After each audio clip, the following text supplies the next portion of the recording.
Hello students, I am Bhavna, your biology teacher. So let's start from the next chapter, that is biological classification. आपका 11th class का second chapter that is biological classification. So firstly हम discuss करते हैं कि biological classification क्या होती है, कैसे हम उसको define करेंगे. जो आपका biological classification है basically एक scientific प्रोसीजर होता है. ठीक है, कैसा होता है? साइंटिफिक प्रोसीजर होता है जो कि जिसमें साइंटिफिक के थ्रू जो आपका अरेंजमेंट की जाती है प्लांट्स की. ठीक है, प्लांट्स की अरेंजमेंट की जाती है कि किस ग्रुप में उसको रखा जाए, किस ग्रुप में या फिर उसको सब ग्रुप में रखा जाए, किस प्लांट को किस सब ग्रुप में या फिर ग्रुप में रखा जाए, किस बेसिस पे रखा जा सकता है. ये सिमिलरिटीज और डिसिमिलरिटीज की उनमें क्या क्या सिमिलरिटीज है और क्या क्या डिसिमिलरिटीज है. ठीक है, और वो हायरार्की में किस प्लेस पे है. ठीक है, किस ग्रुप के प्लेस पर वो प्रेजेंट है हायरार्की में. ठीक है, तो ये है आपका बायोलॉजिकल क्लासिफिकेशन. बेसिकली जो आपका बायोलॉजिकल क्लासिफिकेशन होता है 3 टाइप से होता है. ठीक है, जैसे कि फर्स्ट है आपका artificial system of classification, second is natural system of classification and third one is phylogenetic system of classification. So first is artificial system of classification. It is the artificial system of classification which uses one or two morphological character for grouping of organism. किसी भी organism को group में रखने के लिए कितने character चाहिए? 1 और 2 करेक्टर चाहिए. मॉर्फोलॉजिकली वो भी मॉर्फोलॉजी करेक्टर ही चाहिए, 2 या उससे ज्यादा. ठीक है, 1 या फिर उससे ज्यादा. ये है आपका आर्टिफिशियल सिस्टम ऑफ क्लासिफिकेशन. ठीक है, some artificial system have used habit and habitat for this purpose. Habit और हैबिटेट, किसी भी ऑर्गेनिज्म की हैबिट या उसके हैबिटेट भी यूज की जाती है. ठीक है, क्लासिफिकेशन के लिए. देन जो एक साइंटिस्ट है एरिस्टोटल. ठीक है, Aristotle divided animals into 2 categories. ठीक है, एरिस्टोटल ने इस सिस्टम की हेल्प से एनिमल को 2 कैटेगरी में डिवाइड किया था. एक है फर्स्ट इनीमिया. इनीमिया क्या होता है? विद रेड ब्लड, कि ऑर्गेनिज्म में रेड कलर प्रेजेंट है. और सेकंड है एनीमिया विदाउट रेड ब्लड, उसमें ऑर्गेनिज्म में रेड ब्लड अब्सेंट है. ठीक है, तो ये है आपका artificial system of classification. Next आपका आता है natural system of classification. Natural system of classification is which take into consideration comparable study of a number of characters so as to bring out natural similarities and dissimilarities and hence nature relationship energy the organism. ठीक है, among the organism. इसमें क्या होता है? Natural system of classification क्या कहता है कि किसी भी ऑर्गेनिज्म को डिवाइड करने के लिए उस पर स्टडी की जाए कि उसमें कितने नंबर ऑफ कैरेक्टर है. ठीक है, सबसे पहले हमें स्टडी करना है कि किसी भी ऑर्गेनिज्म में कितने नंबर ऑफ कैरेक्टर प्रेजेंट है और उनमें क्या क्या सिमिलरिटीज है और क्या क्या डिसिमिलरिटीज है और उनका नेचर के साथ रिलेशनशिप है या नहीं है. इस बेस पे ही उनको क्लासिफाइड किया जाए. ठीक है, बेसिकली जो आपका नेचुरल सिस्टम ऑफ क्लासिफिकेशन है वो सीड प्लांट की अगर हम बात करें वो किसने दिया था? बेंथम एंड हुकर ने 1862 टू 1883.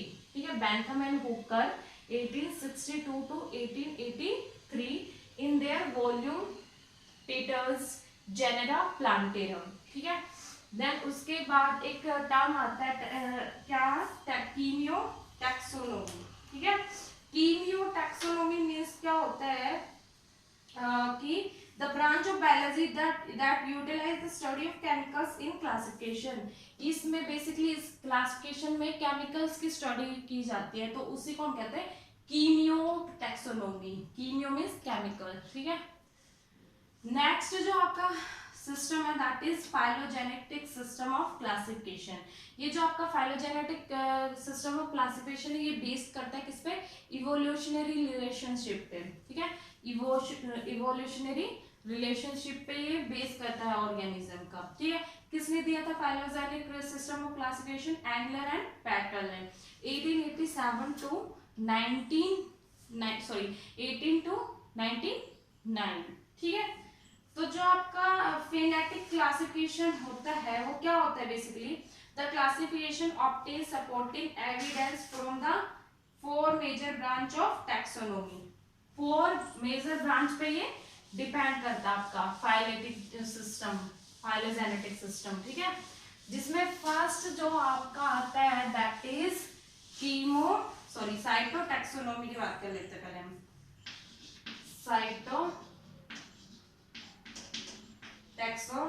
साइटोटैक्सोनॉमी क्या होता है, it is a classification based on the information provided by the comparative cytological studies, ठीक है। ये किस पे बेस्ड करता है, कंपैरेटिवली साइटोलॉजिकल स्टडी, जिसमें आते हैं आपके नंबर ऑफ क्रोमोसोम्स आते हैं, उनका स्ट्रक्चर आता है और मियोटिक बिहेवियर ऑफ क्रोमोसोम, ठीक है, ये है का। तो इनके ऊपर इनकी इंफॉर्मेशन ली जाती है, नंबर ऑफ क्रोमोसोम की, ठीक है, स्ट्रक्चर की और meiotic behaviour of chromosome. Basically जो ह्यूमन बीइंग है आपका पता है, ह्यूमन बीइंग में क्रोमोसोम कितने होते हैं, 46, और एप्स की बात करें तो उनके क्रोमोसोम होते हैं 48, ठीक है। Second is कीमियोटैक्सोनॉमी।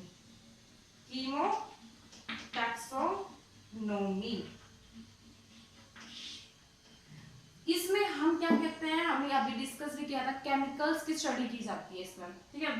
The branch of biology that study on the chemicals present in the organism. और कौन कौन से chemicals, amino acids, protein, DNA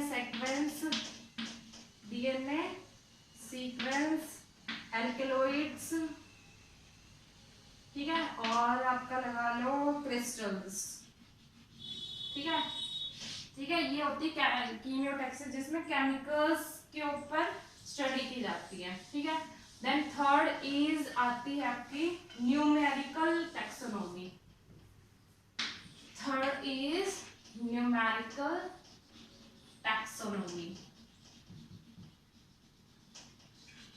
numerical taxonomy क्या होता है, it resembles and difference or primitiveness and advancement through statistical method based on the large number of character obtained from all discipline of biology।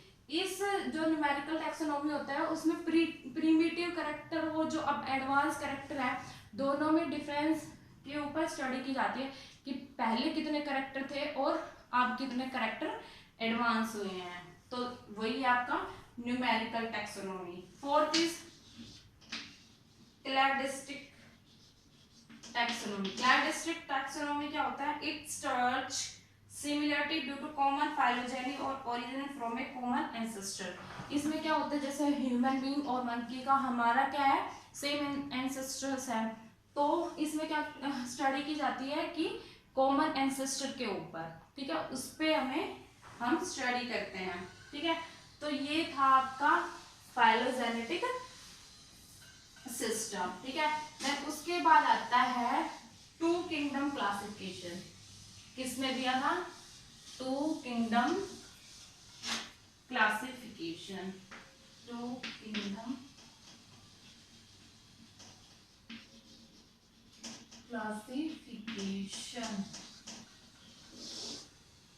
ये आपका दिया था Linnaeus ने,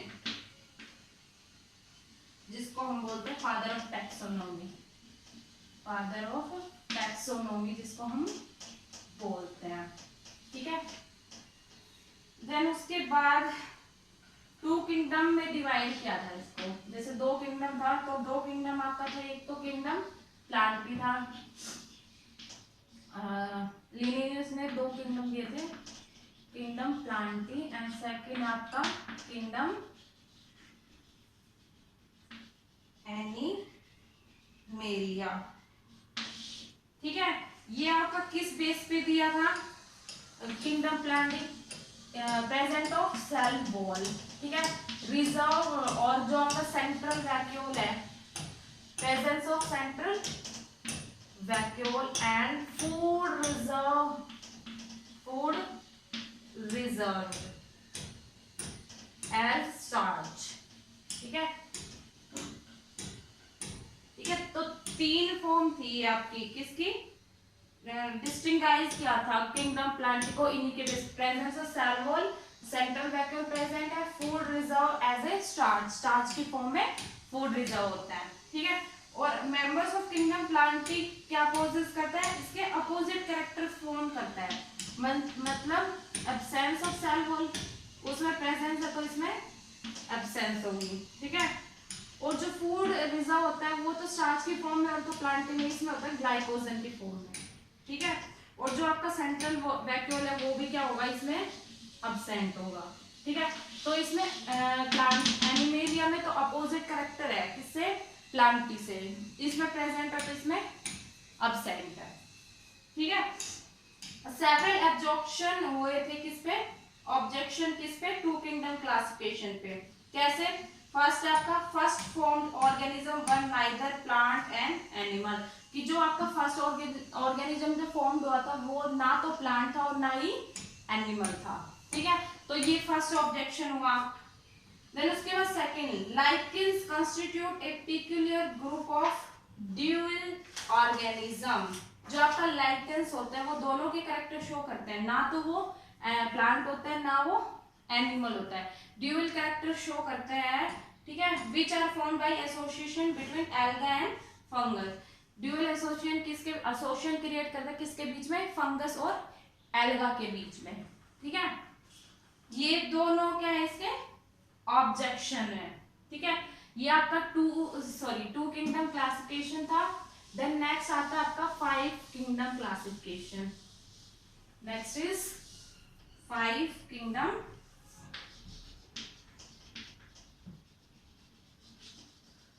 classification. किसने दिया था ये दिया था R.H. विटेकर ने 1969 में। ठीक है, विटेकर ने 5 किंगडम दिए थे आपके, जिसमें फर्स्ट आता है Monera, second protista, third is Plantae and fourth is fungi, fifth is animalia. ठीक है,